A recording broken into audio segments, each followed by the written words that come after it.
Certains l'appellent la conscience, d'autres le sixième sens, le conatus, la volonté, le petit doigt, ou encore la raison, le cœur, cette force.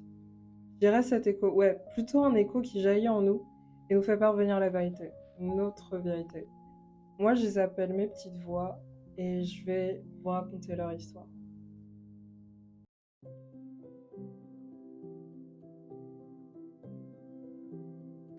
Bah, je dirais qu'honnêtement, tout est dans le nom. En vrai, le concept, il m'est vraiment venu de manière random. Il y a genre, non pas 2 ans, plutôt 1 an et demi. Et en fait, quand je ressentais des choses de manière un peu trop intense ou quand la musique suffisait pas et tout, ce que j'ai fait, c'est que j'ai commencé à écrire, mais plutôt que d'avoir genre un journal où j'écrivais mes émotions ou écrire dans mes notes et tout, bah en fait, ce que je faisais, c'est que je rédigeais des lettres aux choses que je ressentais. Et je leur dédicaçais ça et je les mettais en fait dans cette boîte aux lettres. Mais quand je vous dis que vraiment j'écrivais à tout ce que je pensais, genre j'écrivais à des concepts du style au questionnement, j'écrivais ben, à Peter Pan, là j'ai écrit quoi au solide amour, je pense que ouais, c'est un mélange de solitude et d'amour. Waouh. J'écrivais ben, à mon cœur, aux émotions que j'avais, à la mort, enfin à des concepts, des mots, des moments vécus à des dates même. Il y a des gens, que ce soit des célébrités ou des personnes qui ne sont plus là. C'est vraiment une petite thérapie à moi. Et juste, en fait, il y a pas longtemps, j'étais en train de ranger mes affaires et je me suis en fait reconcentrée sur cette boîte parce qu'il faut savoir que ben, je relis jamais les lettres que j'ai pu écrire. Et spécialement aujourd'hui, il y avait une lettre qui me tenait vraiment à cœur de relire et c'est celle que j'ai rédigée à mes petites voix. Et je trouvais ça vraiment intéressant de la relire.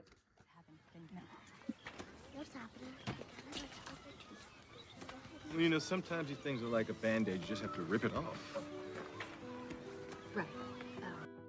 En vrai, depuis que je suis petite, j'ai toujours eu une connexion assez particulière avec l'imaginaire. J'ai très tôt en fait eu des amis imaginaires, j'aimais beaucoup les activités et jeux liés à la créativité, au fait de communiquer avec ses pensées, ce qui fait que j'avais toujours l'impression d'avoir une vie à l'intérieur de moi qui me faisait rire, rêver, me donner des idées et des jeux et me donner des conseils sur comment accepter les choses.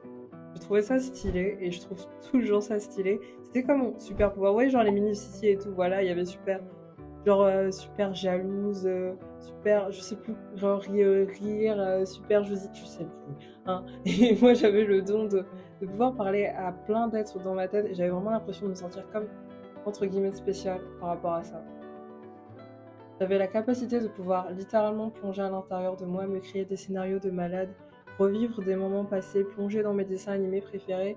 Et ça, je trouvais que c'était vraiment incroyable d'avoir cette capacité de pouvoir imaginer tout ce qu'on veut et l'imaginer tellement bien qu'on le vivait. Et c'était vraiment des voix qui me donnaient des impulsions de joie, de bonheur. Et ça a vraiment été important, je dirais, pour ma stabilité émotionnelle et vraiment pour me rendre heureuse, en fait, tout simplement. Ces voix m'ont apaisée quand j'ai perdu ma pantoufle et mon Snoopy, m'ont félicité quand j'ai eu mon brevet ou harcelé d'objectifs lorsque j'ai pris mon avion pour venir en France. Avec le temps, j'ai décidé de les personnifier, car je n'ai jamais trop su comment les nommer, comment les décrire ou les expliquer, mais ces voix, c'est comme moi sans être moi.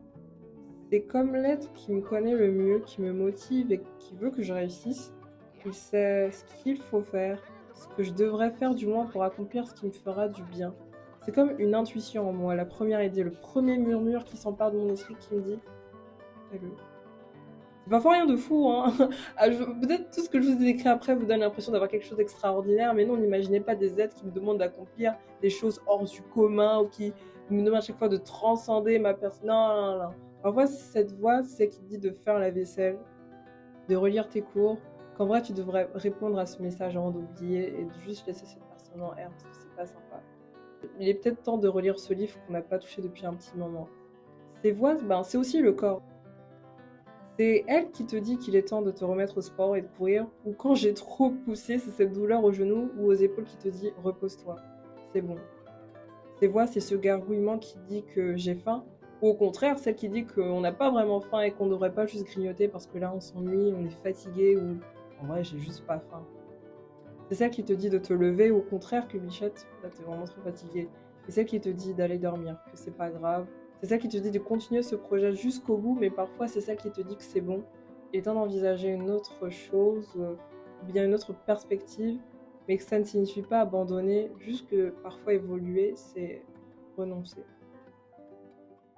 Tes voix, en fait, c'est la première chose qui te traverse l'esprit avant d'accomplir n'importe quelle action. Elle ne suit pas de logique précise, si ce n'est que la poursuite de ton bien-être et ce dont tu as vraiment besoin.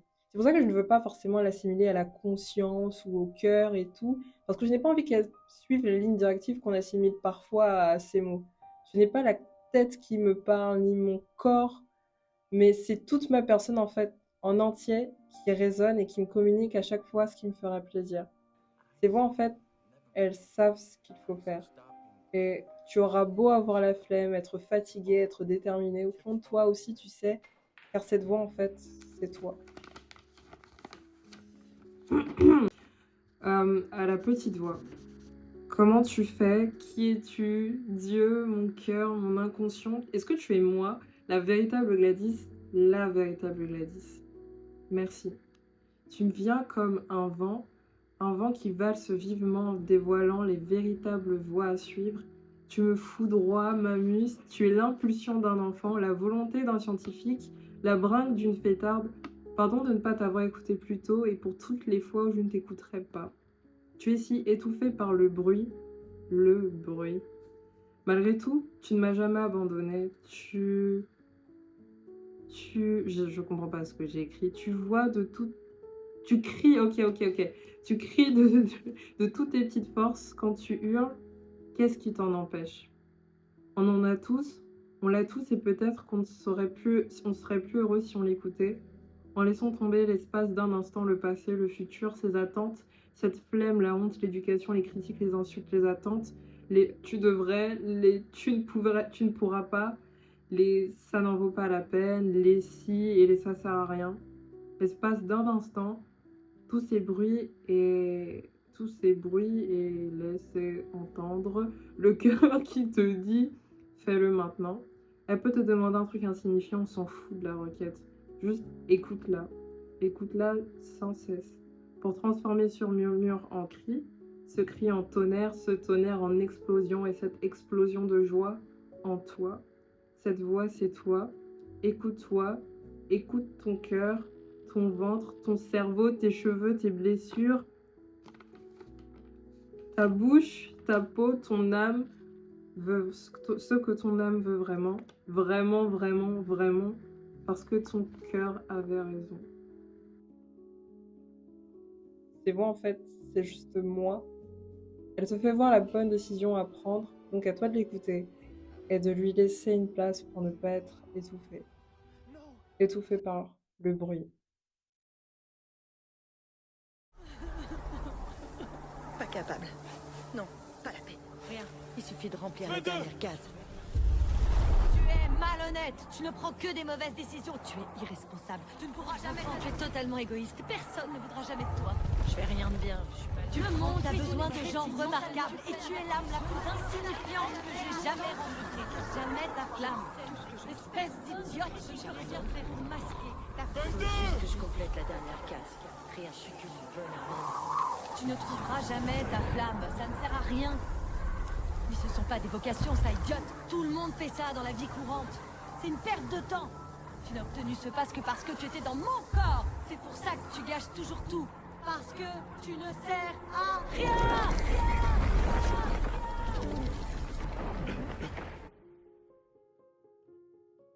Comme les petites voix, quand j'étais petite, je ne savais pas aussi les nommer. Mais je les aimais pas. Je les aimais vraiment pas.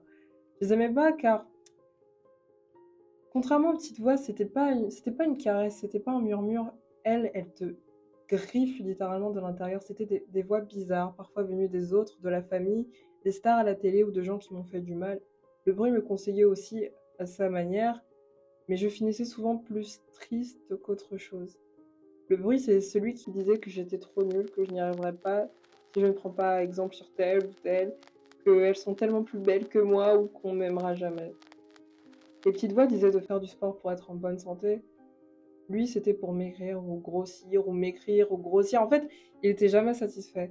Il avait une très grande mémoire. Franchement, le bruit et la mémoire, c'est un truc incroyable. Il gardait toutes les critiques et insultes qu'on avait déversées et les repassait tout le temps. Tout le temps. Tout le temps. Quand j'avais une lueur d'espoir, il me repassait les cassettes de doute, de peur et de flemme. Oui, de flemme. Il remettait tout ce que je voulais faire à plus tard parce qu'au final, j'ai le temps. Je sais pas si vous avez déjà eu ce moment.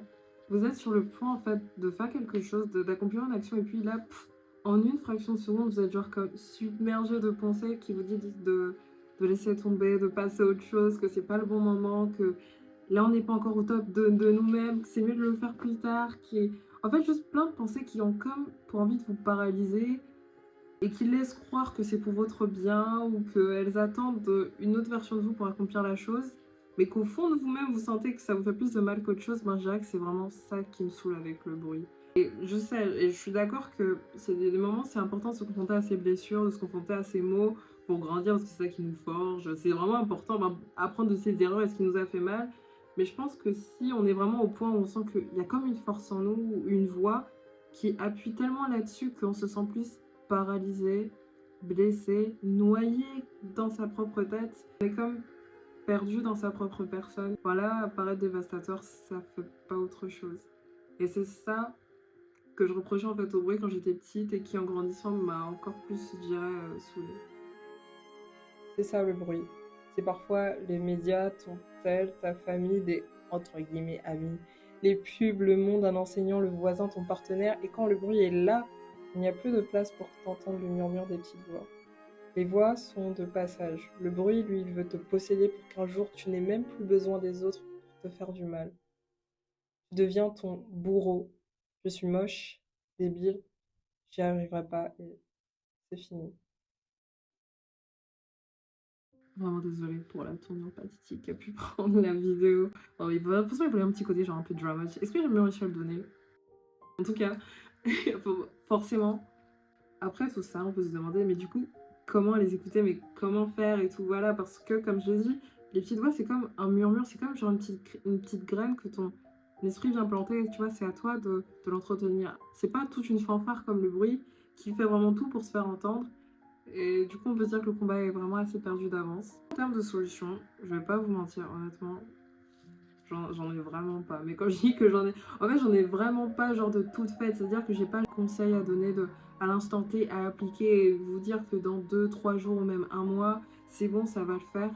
Je pense que c'est vraiment un travail qui se fait continuellement. Je dirais même que c'est peut-être le travail de toute une vie, honnêtement.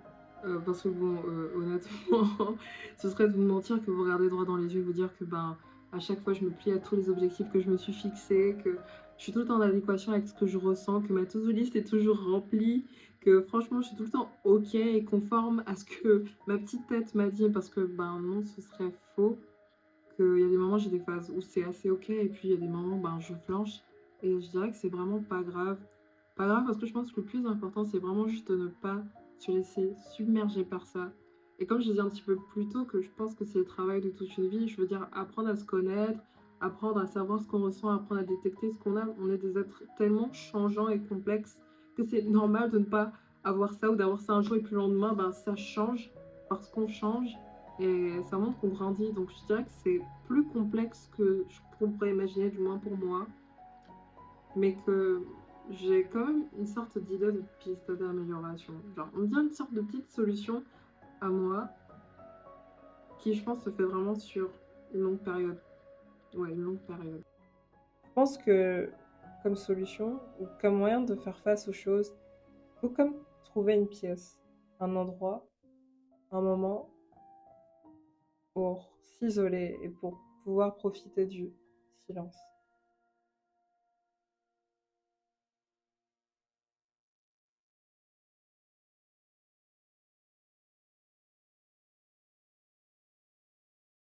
Un instant de calme total, sans grisaille, perturbation, sans son. Un moment où on pourra être éloigné de toute distraction. On se pose, on s'ennuie peut-être un peu, et là, entouré de silence, on distinguera quelque chose. On les sentira car au fond, elles ne nous quittent jamais. Elles sont juste tues par le bruit. C'est quand on arrive à mettre en sourdine le monde qu'on entend ces voix intérieures. Et attention, je ne fais pas l'apologie de l'isolation absolue et constante, de plonger dans un égoïsme permanent pour se retrouver. Les autres, c'est important car de toute façon, on doit apprendre à vivre avec les médias, la société, les pubs et les distractions dont j'ai parlé. Mais je pense que c'est vraiment en prenant le temps de parfois s'éloigner pour réellement discerner quelle est notre voix, qu'en revenant dans le monde, celle-ci deviendra de plus en plus audible et ne cédera pas face au bruit.